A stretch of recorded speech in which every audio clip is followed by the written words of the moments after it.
বিজেপির নতুন কোচবিহার জেলা সভাপতি হলেন অভিজিৎ বর্মন। তিনি জেলার সাধারণ সম্পাদকের দায়িত্ব ছিলেন। জেলা সভাপতির নাম ঘোষণা হতেই অভিজিৎ বর্মনের বাড়িতে ভিড় করতে শুরু করেন বিজেপি কর্মীরা। বাড়িতে চলল মিষ্টিমুখ।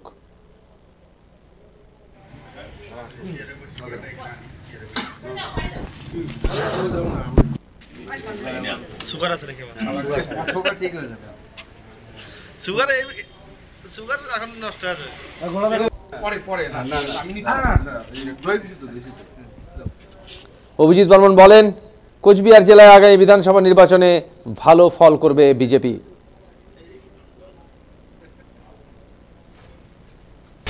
শুনুন, কেমন লাগার বিষয় নাই যে আজকে কোচবিহার জেলার একটা যে কঠিন যে দায়িত্ব, সেই দায়িত্ব আমার উপরে পার্টি অর্পণ করেছে, দায়িত্ব দিয়েছে। সেই দায়িত্ব আমি অক্ষরে অক্ষরে পালন করার চেষ্টা করব।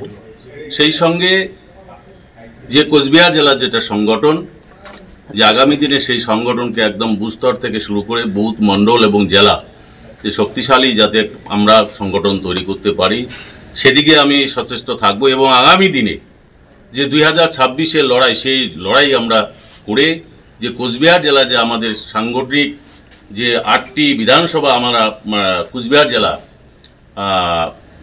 8টা বিধানসভা আমরা কাজ করি, সেই 8টা বিধানসভাতে আমরা 2026-এ জয়লাভ করব, এটা নিশ্চিত। এইটা কোনো বিষয় নাই।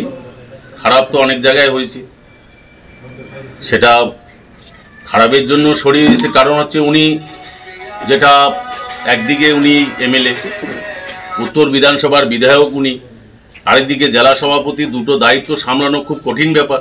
কারণ ওনাকে মাঝে মধ্যেই বিধানসভায় যেতে হচ্ছে, মিটিং করতে হচ্ছে, ফলে সাংগঠনিক কিছু ঘাটতি তো রয়ে যাচ্ছে। তো সেই জন্য পার্টি চিন্তা করেছে যে যারা এমএলএ আছেন, দায়িত্ব অন্য দায়িত্ব আছেন, তাদের না রেখে যাদের দায়িত্ব দিলে পরে আগামী দিনে সংগঠন আরও সুদূর প্রসারী হবে এবং ভালো হবে, তার জন্য দায়িত্ব আরেকজনের উপরে ন্যস্ত করেছে।